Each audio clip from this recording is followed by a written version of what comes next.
MG Kaler. I am the owner and writer of the blog My Southern Cottage. So, I wanted to talk to you about a weird subject that I don't think most readers, when it comes to novels, understand. As writers, you kind of have this responsibility, but also this strange worldview. I know it doesn't make sense. Let me try to explain. As a writer, you will see things a lot differently than most people, with the exceptions of filmmakers and possibly artists, especially comic book artists or illustration for manga or general comics, what have you. We see the world in not just black and white, but many, many, many shades of gray. It allows us to pick inspiration for many stories, for characters, for worlds. It is both a blessing and a curse for me to walk down the street, because I will get the strangest plot bunnies. I love it. It can be annoying for my husband at times, but my kids seem to enjoy it because I am in their same place of imagination.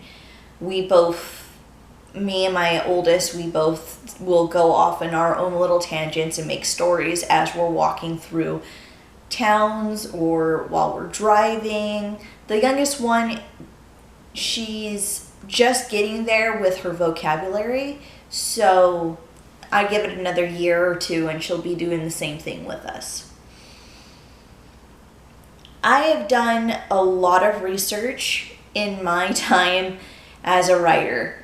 I started writing books when I was in middle school, though they were really bad, and I just recently got published via Amazon as an indie author.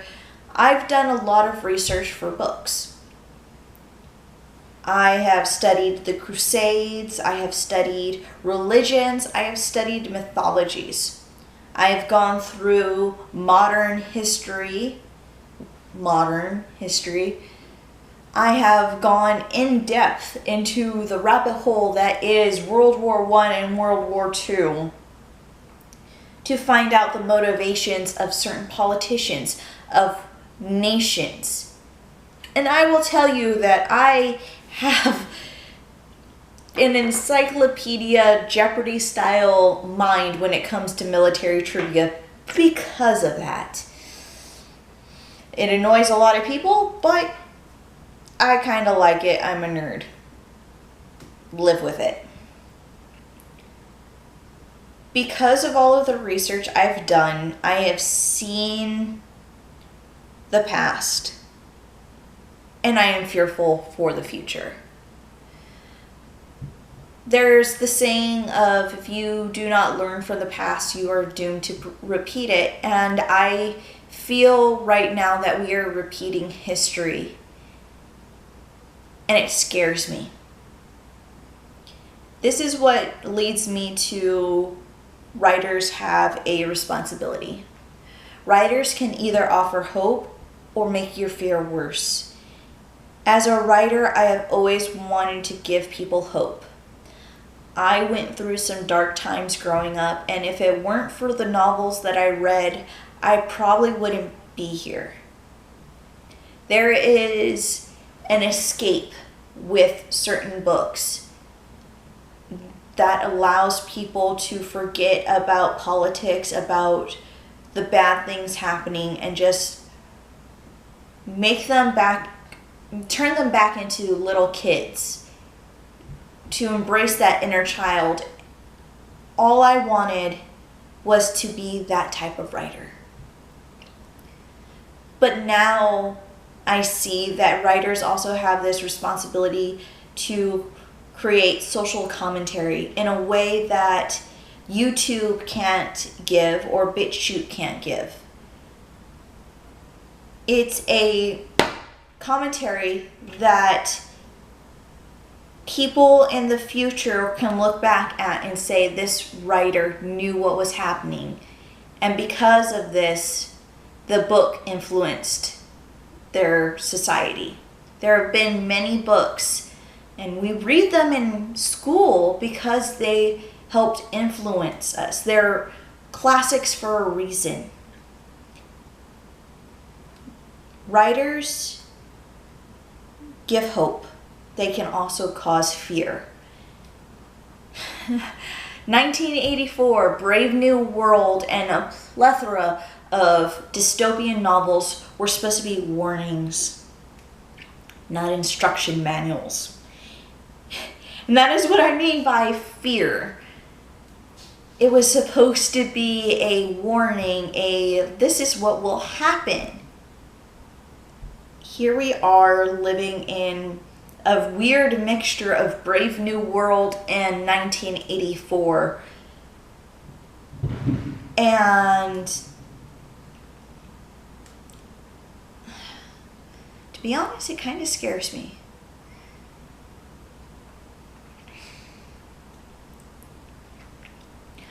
Dystopian novels are a branch of science fiction, and science fiction is an offshoot of fantasy. They are speculatory genres. You're supposed to speculate. You're supposed to think of what if scenarios to the extreme. It allows writers to explore politics and ideologies and religions in a way that is safe. Writers have been able to explain things to everyday people in a way that was easy to digest. I guess that would be the best explanation. There's a lot of commentary in books. Most of it, at least from the books that I've read, has to do with good versus evil, or how Christian, Judeo-Christian values are good. I mean, I read the entire series of Chronicles of Narnia, and that had literally a Jesus allegory lion. So, yeah. Harry Potter, another series that I loved and was a great influence on me as a young writer, was a young Messiah-type character fighting against a corrupt and evil person that would have been the Messiah.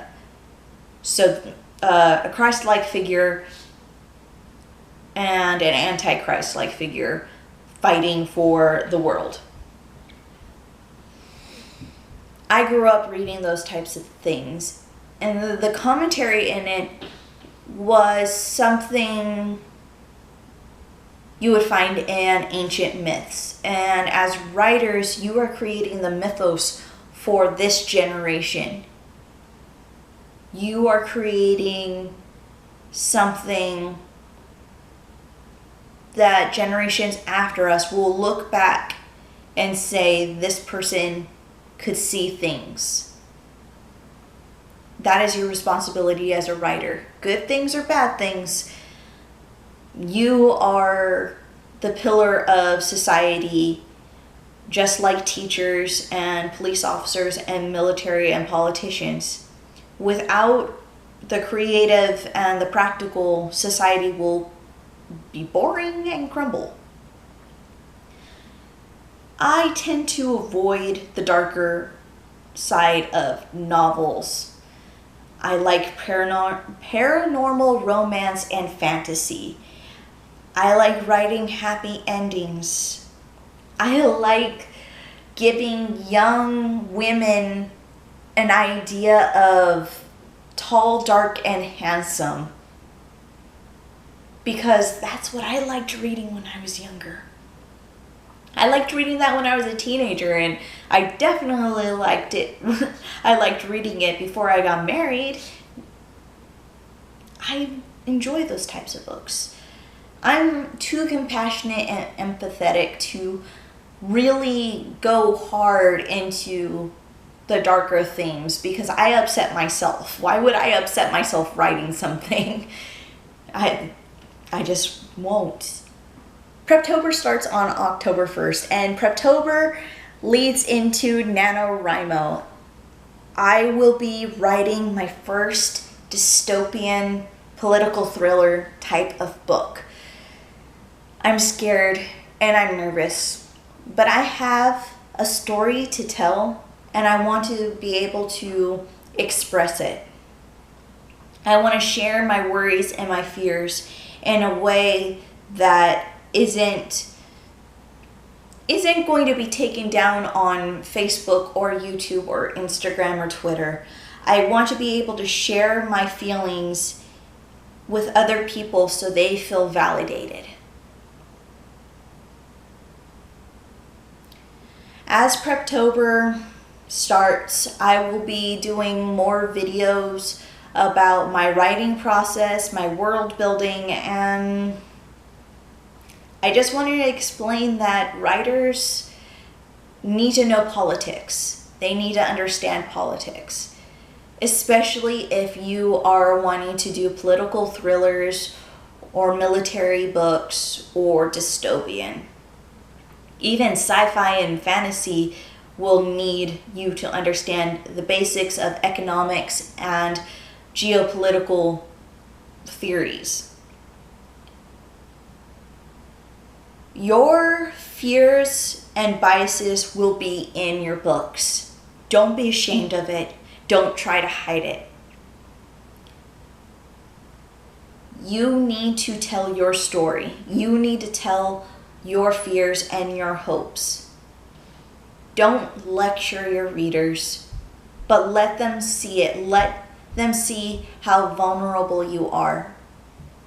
Because if they read it and feel that you understand them, then you did something that no one else in their life probably did.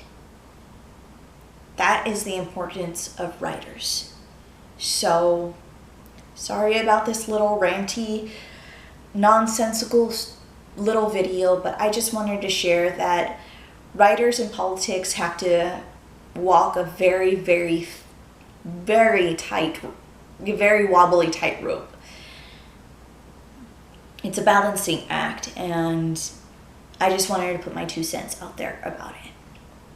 So, like I said, Preptober starts, NaNoWriMo starts after that, and you will hopefully be seeing a lot more of me. So,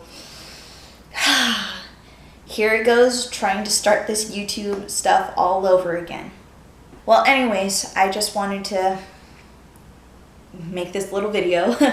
I really don't know how I'm supposed to end YouTube videos.